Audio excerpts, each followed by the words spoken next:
Hello मेरे प्यारे यार दोस्तों, राज दुलारे। आज का दिन बड़ा अनोखा दिन है, बड़ा खुश नसीब दिन है। ये जो बॉर्डर की सर्दी और गर्मी की जो खुशियां हैं, ये हमें आमतौर पे मिलती नहीं हैं। तो मेरी बीवी ढोकला बना रही है, वो तो मैं फ़िलहाल कैप्चर नहीं कर सकता। और मैंने सोचा भागते भूत की लंगोटी से ही मैं इस रेस में पीछे कैसे रह जाऊँ। तो मैंने सोचा आज हम पर ये बात प्राइड पे आ गई है। ये ढोकला भी बन चुका है, फिनिशिंग की थोड़ी ज़रूरत है इसको। अब मेरे पास में है गोभी के पकोड़े, प्याज के पकोड़े। इससे पहले हमने फिंगर चिप्स बनाए थे, वो हमने बनाते बनाते सारे लपेट दिए। अब ये गोभी के पकोड़े जो हैं, गोभी के पकोड़े छोटे छोटे काटे हमने, गोभी के पीसेस, अनियन के छोटे छोटे पीसेस।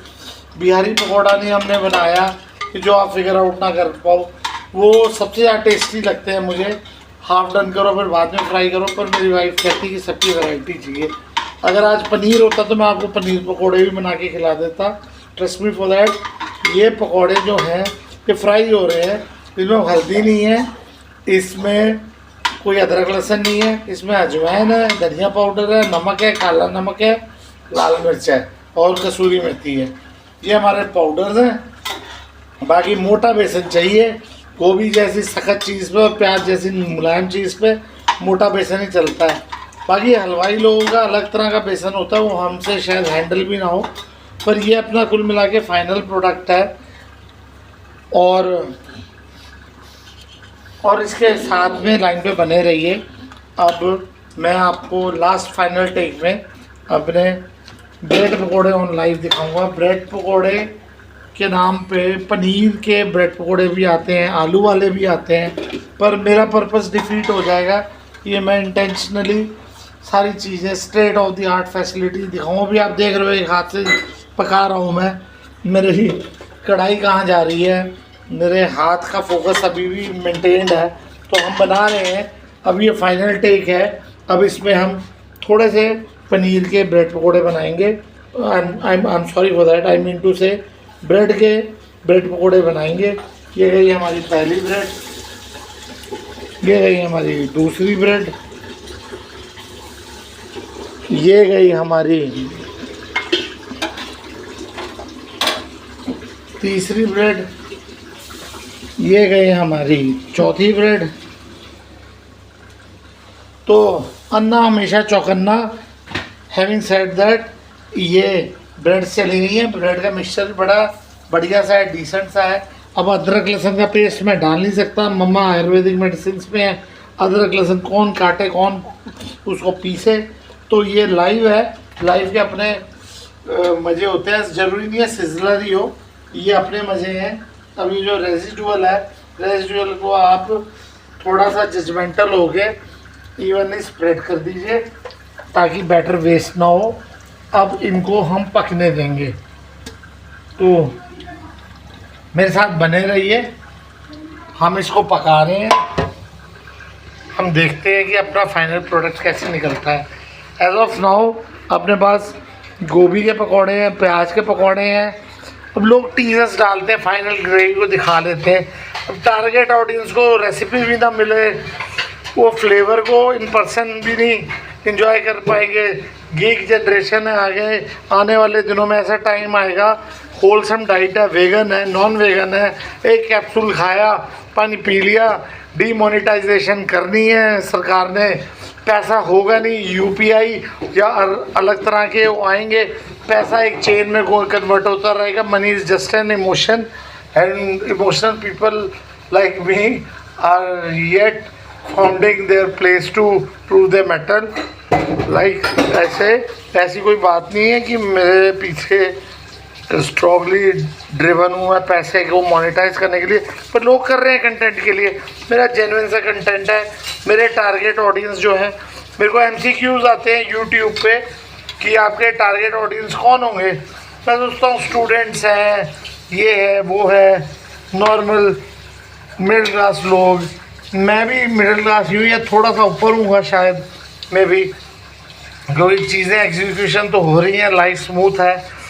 पहला बच्चा पब्लिक स्कूल में भर्ती हो चुका है, दूसरा बच्चा अपना टाइम एंजॉय कर रहा है, तो ये सब चीज़ें चल रही हैं लाइफ में। अब कैप्सूल ही खाना है आपने, उससे पेट भर जाएगा। फिर टक शॉप्स क्या है, स्ट्रीट फूड क्या है, state of the art facility क्या है, 5 स्टार होटल्स क्या है, 7 स्टार होटल्स क्या है, जितने भी ब्रांड नेम है आउट ऑफ द बॉक्स आप सोच सकते हो वो सब बैठ जाएंगे। और इंडिया का नेट प्रोवाइडर जो है वो बांग्लादेश है। और मुझे गोवा के पास में कोई, मुझे नहीं पता बेलापुर है कौन सी जगह, बेलापुर, एक तो बेलापुर नवी मुंबई में है, वो अलग जगह है।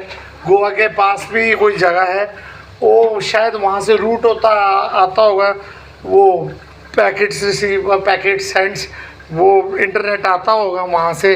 तो सारा बांग्लादेश प्रोवाइड करता है। मैंने जैसे बोला, मुझे MCQ यूट्यूब ने भेजा, क्योंकि मेरे वीडियो बीच बीच में वायरल भी हो जाते हैं, व्यूज़ बहुत ज़्यादा चले जाते हैं। 1-2 पोटाकले जी के वीडियोस तो मेरे 1000 से भी पार चले गए 15 मिनट में। कुछ वीडियोस 20 मिनट के भी होते हैं जब मैं लंबे लंबे वीडियोस बनाने की कोशिश करता हूँ। तो बात ये है, MCQ में मुझसे पूछा कि आपके टारगेट ऑडियंस इंडियन है, एशियन है कि कोई और है। मैंने फॉर ग्रांटेड सोचा इंडियन लिख देता हूँ या एशियन लिख देता हूँ, मुझे आसपास के सब जुरिस्डिक्शन कवर हो जाएंगे। मैंने कहा चलो to be on the safe side हम ये MCQs हैं, ये कंटिन्यूअल इम्प्रूवमेंट वाले हैं, 6 सिग्मा थोड़ी हैं। तो मैंने लिख दिया इंडिया रॉन्ग आंसर। फिर एशिया पे भी मैं लाइफ लाइन थोड़ी है, कौन बनेगा करोड़पति थोड़ी हम खेल रहे हैं, वो मैंने चांस नहीं लिया। तो मैंने बोला प्लीज़ शेयर दी आंसर, तो आंसर निकला बांग्लादेश। ये गीक्स हैं, नेक्स्ट जनरेशन है, इंटरनेट के लार्जेस्ट सप्लायर्स हैं और इनकी ट्रीटीज़ इंडिया के साथ कुछ खास है नहीं। ये बेरहम, ऐसी किसी कंट्री को डिमोरलाइज नहीं करना चाहिए मुझे। तो मदरहुड के नाम पे ऐसी बातें निकल जाती हैं, कभी कभी इमोशनल होना अच्छा नहीं होता, पॉलिटिकली करेक्ट होना चाहिए बंदे को। 5 उंगलियां बराबर नहीं होती। वहाँ भी अच्छे देशभक्त लोग हैं जो अपनी कंट्री को सर्व कर रहे हैं। जब फैक्ट्स हैं कि चाइना सब कुछ तैयार करके दे देता है, चाइना इलेक्ट्रॉनिक्स तैयार करके दे देता है, चाइना ही कैप्सूल तैयार करके देगा, नोकिया की बैटरी भी चाइना की बनी होती थी, एल्फी की गोंद होती थी, उस पर लिखा होता made in China and packed in Pakistan.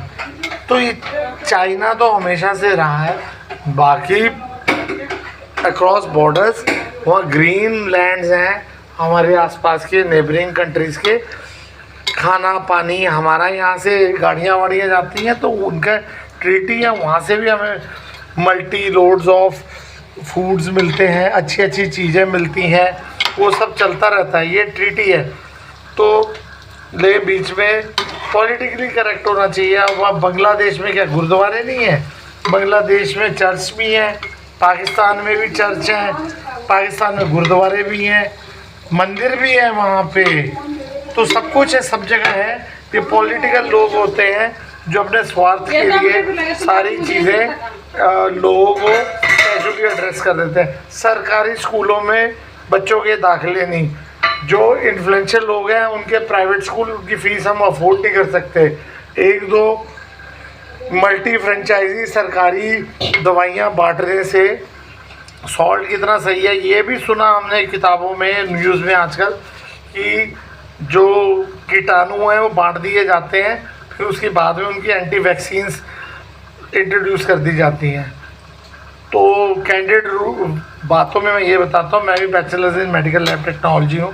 Basically एक कुम सीरा होता है जो डिटॉक्सिफाइड ब्लड होता है, उस जो एक लेबोरेटरी एनिमल्स होते हैं, गिनिया पिग हो गया, Guinea pig is not pig, वो चूहा होता है, और भी हो गए 2-3, वो लोग कैजुअली क्लिनिकल ट्रायल्स में कुछ भी आजकल बोलते हैं। यूट्यूबर्स का होमवर्क है, उन्हें पता है what they are heading up to. तो बेसिकली लेबोरेटरी एनिमल्स में एंटीजन इंट्रोड्यूस किए जाते हैं, उसके बाद एंटीकोम रिएक्शन होती है, उसके बाद में वो जो एंटीबॉडीज़ बनती हैं उनको डिटॉक्सिफाई करने के बाद वैक्सीन के रूप में बांटा जाता है। अब हमारे बच्चों के हमने वैक्सीनेशंस भी करवाई हैं, सब कुछ करवाया है। इतना ये भी नहीं है कि सरकार पागल है, लेकिन कोई कह देगा मदर डेयरी का भी दूध ख़राब है, अमूल का भी दूध ख़राब है, कंट्री डिलाइट भी ख़राब है, तो हम बच्चे को तो बेचारे को लैक्टोज इंटॉलरेंस बाद में होगी, उससे पहले ये लोग कंक्लूड कर लेते हैं सरकारी स्कूल बच्चों के लिए रहेंगी नहीं। इक्की दुक्की मल्टी फ्रेंचाइजी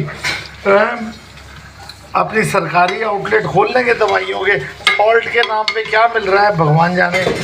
लेकिन मेरा बच्चा जो है, मेरे दोनों बच्चे सरकारी अस्पतालों में पैदा हुए हैं और हमें बड़ी पर्सनल अटेंशन मिली, हमें कोई कमी नहीं रखी गई।